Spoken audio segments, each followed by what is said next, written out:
once in a lifetime opportunity for Thol Thirumavalavan of the Vidudalai Chiruthaigal Katchi, and that's one reason why he seems to be striking a very hard bargain. But there is a very big political and pragmatic reason as well, because the VCK is supposed to represent the party of the Dalits, the SC community.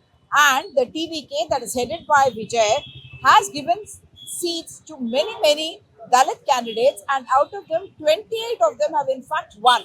What that means is that 24 of them in reserved seats and 4 of them in unreserved seats, they have been put up as candidates by the TVK, and they have managed to win.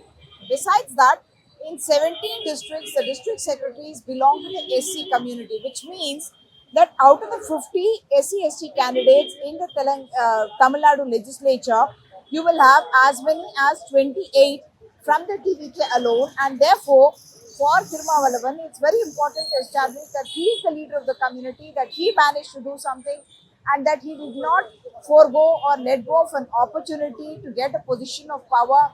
And that's one reason why he's reportedly said to be bargaining for a deputy chief minister's post, and also possibly asking for the Trichy seat.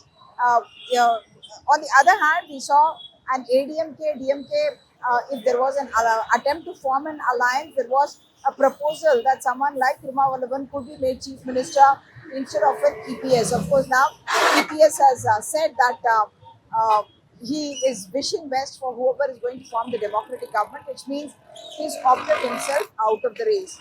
But Thirumavalavan is still not given his letter of support, and therefore the suspense continues.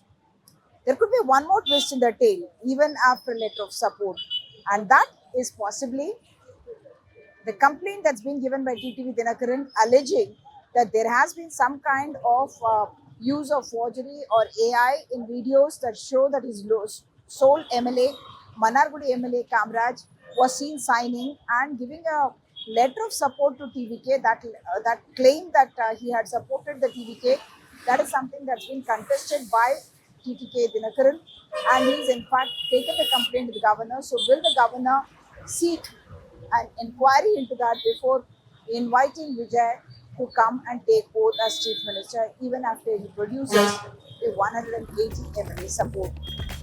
In Chennai, with camera person Paul Raj, Kumar Sudhiri for Decoder.